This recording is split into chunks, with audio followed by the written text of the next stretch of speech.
Hello and welcome back to Bamboo Batu on YouTube. Today we're discussing another hot topic, which is carbon credits, something people are talking about a lot in bamboo and sustainability circles. A bit controversial, but I think there are some big misunderstandings and some really interesting points that we can cover. If you want to know more about bamboo, sustainability, and other related topics, definitely check out my website, bamboobatu.com. bambubatu.com, and you can subscribe to my YouTube channel here and get weekly reports on all kinds of cool topics related to bamboo. So let's get into it. Carbon credits, are they a scam? We have had people, even on this very YouTube channel, have made the claim that carbon credits are a scam or a hoax or some other form of deception. So let's talk about it. What are carbon credits and how does the system work? Basically, a carbon credit is created when you do something, conduct some kind of business or operation or project that removes or eliminates CO2 from the atmosphere. One carbon credit is equivalent to 1 ton of carbon dioxide or carbon dioxide equivalent, which is being removed or removed from the atmosphere, or to avoid it from going into the atmosphere in the first place. So, for example, if you plant a forest, then you are going to be removing carbon dioxide from the atmosphere. If you invest in a solar power farm or a wind farm, then you are not directly removing carbon, but you are doing something that will avoid the generation of CO2 because you're using a renewable energy source instead of burning more fossil fuels. So that's an important distinction right there, avoidance versus removal. And there's lots of little distinctions like that are easily overlooked. And a lot of people, when they start talking about carbon credits, they use a lot of words interchangeably, and there's a lot of mix up. I think we'll get to some of those other distinctions as we go. So carbon credit generation. So how does it work? It is a very rigorous process to get from a project like planting trees or building a wind farm or creating some kind of hydrogen energy plant or producing biochar, for example. It's a rigorous assessment to get the carbon credits verified, and it requires lots of third-party verification. You need different examinations, inspections, scientific approval, especially in these forestry projects. You need someone to come and study the soil, study the plant tissue, and really examine how much carbon is being drawn out of the atmosphere. It can get pretty complicated, but there are, again, lots of different types of projects, different types of carbon credits. But the verification is a bit of a process, and the idea is for that process to be very rigorous and robust to prevent people from generating bogus carbon credits. And then once those carbon credits have been validated and verified, the credits are issued to the project and developer, and then the credits are registered and tracked to guarantee authenticity and to make sure if you sell those carbon credits, you can track that they have been, track where they came from, who generated it, who sold it to whom. And they use a lot of blockchain technology to ensure the verification and ensure the validity of those carbon credits, and ultimately to prevent fraud, because the last thing you want is people saying they removed carbon when they didn't really, or selling carbon credits to someone and then trying to sell those same carbon credits to someone else due to poor record keeping or laziness or just downright dirty tricks. So the carbon credit exchange, the way that works is that someone who's producing generating carbon credits by doing something positive. Well, another confusing thing is carbon negative versus carbon positive. Carbon negative means that your project has a negative carbon footprint. meaning that it's not generating carbon dioxide, but it's actually removing it. But negative has a negative connotation, whereas positive has a positive connotation. So sometimes we say carbon positive because we mean it's doing a good thing in relation to carbon, which is actually reducing carbon. So the correct term would be carbon negative, but I'll try to avoid those terms because either way it's confusing. So you have projects that are removing carbon and generating carbon credits, and so they have extra carbon credits because they've done more positive for the environment.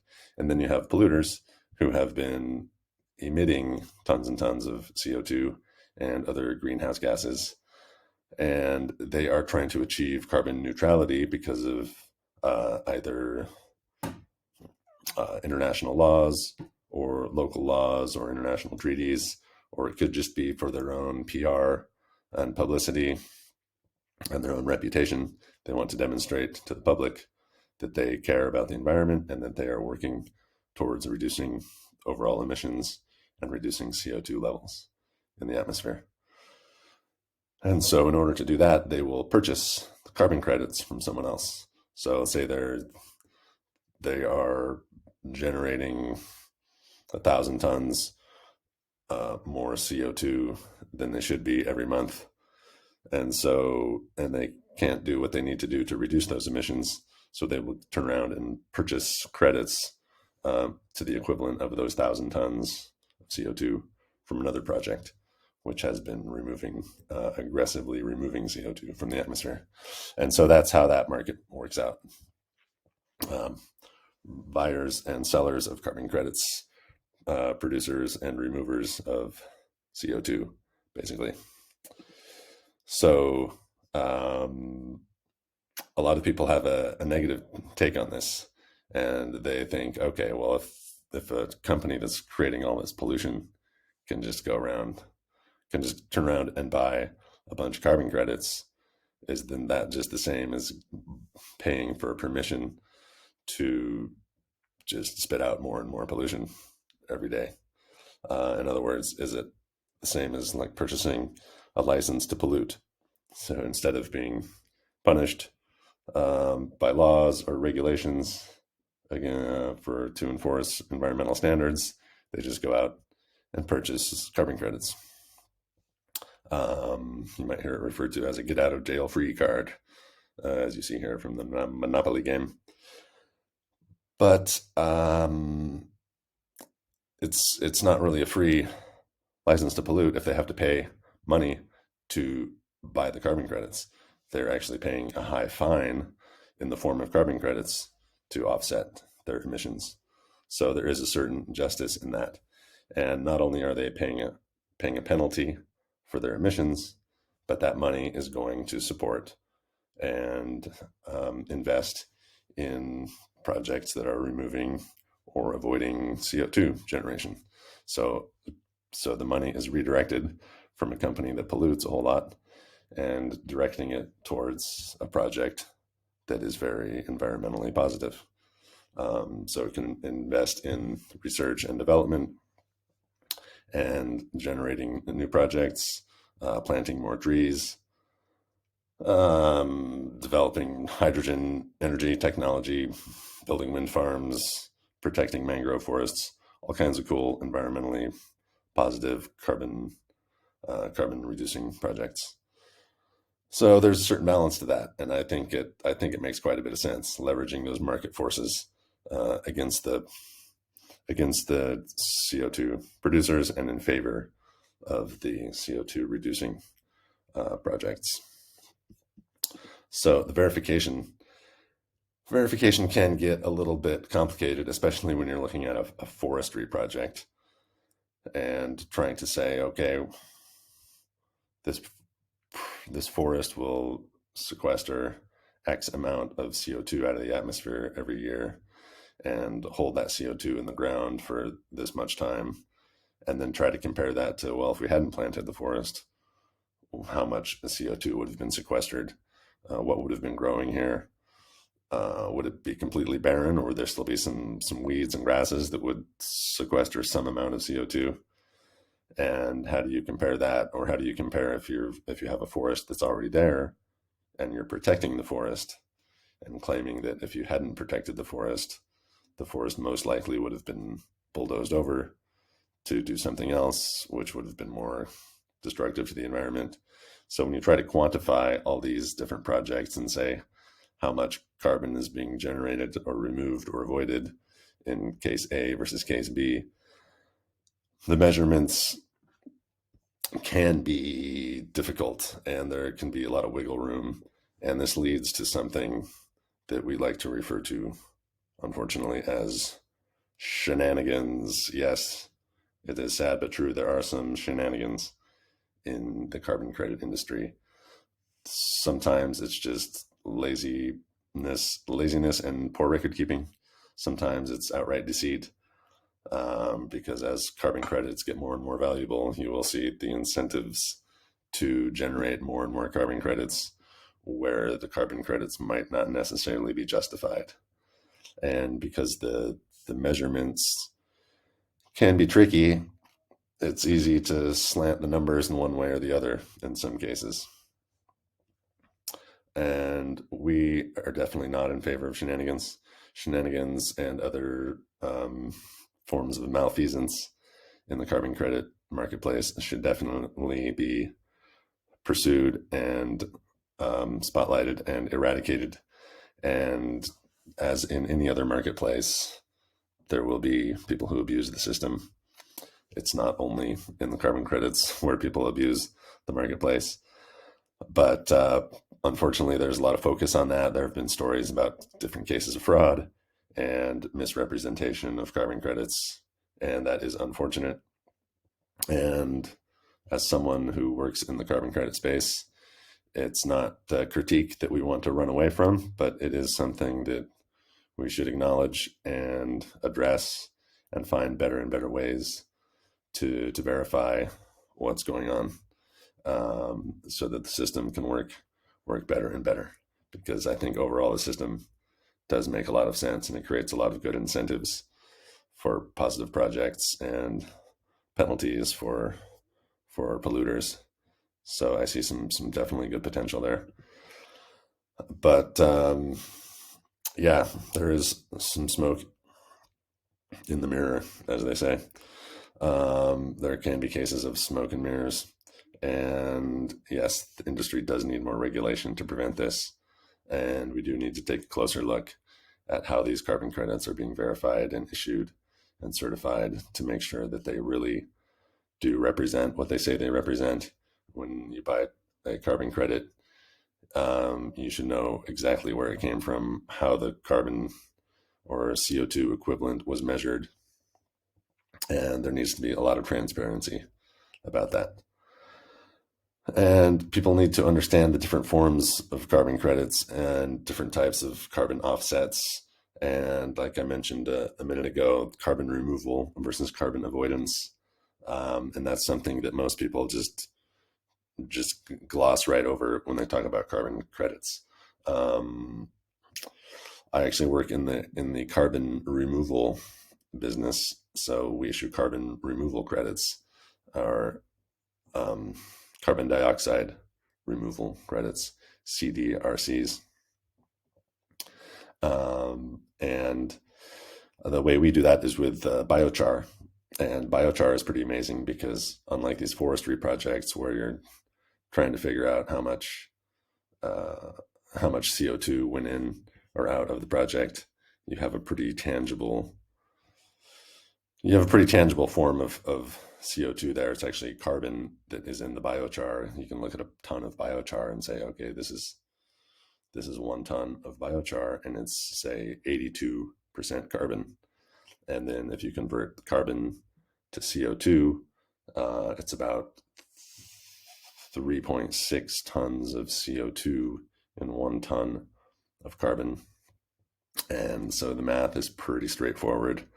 You have something very objective and physical and tangible, and you take that carbon in the form of biochar and you bury it in the ground like fertilizer, and you have physically taken the carbon which came out of the air into the plant into the biochar and into the ground. It's very traceable and trackable and verifiable. And that carbon stays in the ground for like 1,000 years. It is pretty amazing. It is, I think, one of the best ways to be removing CO2 out of the atmosphere, because at this point, it's not really good enough to focus on carbon avoidance. Building wind farms and solar farms is awesome. We need to keep doing that. It's going to stop. It's going to prevent and avoid the generation of additional CO2 into the atmosphere. But what we need to do is actually be removing CO2 from the atmosphere, because it's not going to go away by itself just by being carbon neutral. We actually need to focus on projects that are removing carbon, and biochar is a great way to do that. So if you want to know more about biochar and how to earn carbon credits with biochar, hit me up, send me an email, leave a comment down below. I can talk to you about it for hours. I get really excited about biochar. It's amazing stuff. So yeah, carbon credits, great thing. You take money from these guys that are cutting down trees and doing bad stuff, and you direct money to positive projects over here, like planting bamboo. And it's pretty obvious, even if it's difficult to measure the exact quantity of CO2 being generated or removed, you can see it's pretty obviously better to have a planet that looks like what's on the right and then what's on the left in this picture. So that's what we're working on with carbon credits. And I think the system has some pretty good fundamentals behind it, even if there are some flaws. Like every system that we look at in the world has flaws, whether it's Marxism, capitalism, democracy, carbon credits, AI chatbots. They all serve their purpose. They all have flaws. But if we focus on cleaning it up and utilizing them as the tools that they are, there's some great potential. Because in the end, these carbon credits incentivize some really good investments that might not otherwise happen. And so my handy little diagram here, you can see the money is going away from the gross polluting factory and being directed towards things like planting bamboo, planting forests, investing in renewable technologies.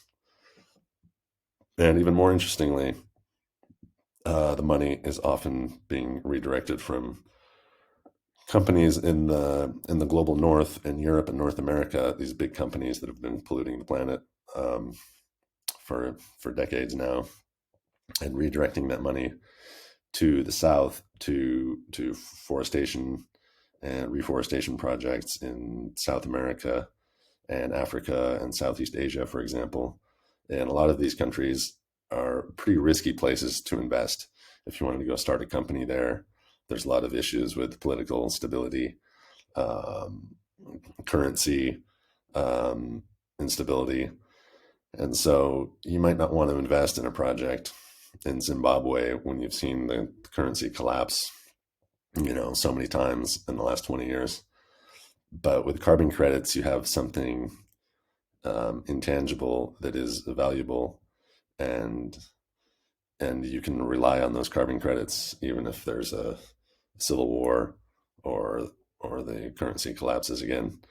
And so it makes it a safer investment in these projects in Africa and South America and Southeast Asia. And it can do a lot to advance global equality and just more investment in those developing countries.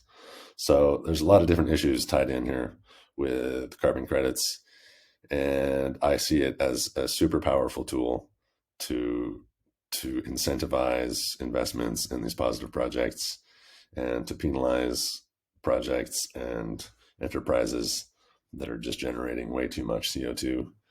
And the supply and demand of carbon credits really brings these market forces into play in, I think, a pretty positive way. Again, not to say that we should just ignore the scandals and dishonesty that might occur, but a lot of the media likes to really focus on those scandals and say the whole thing's a fraud and a scam and a scandal and a hoax, et cetera, et cetera. But I think those are more the exception, and they need to be weeded out and separated, separating the good apples from the bad apples, so to speak, and learning more about how to make this system more and more effective. Because I think it's one of the most effective tools that we have. It doesn't rely directly on government regulations and government inspectors, but it's more of a free market tool mechanism. So that's my 2 cents on carbon credits.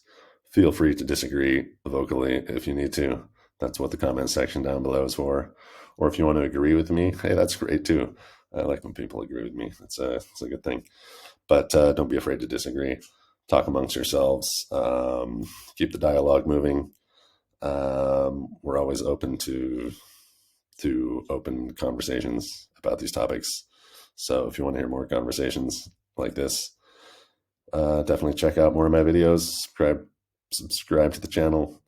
And I hope to see you here next week. Remember bamboobatu.com for all your bamboo stories and interests. And thanks again. We'll see you next time.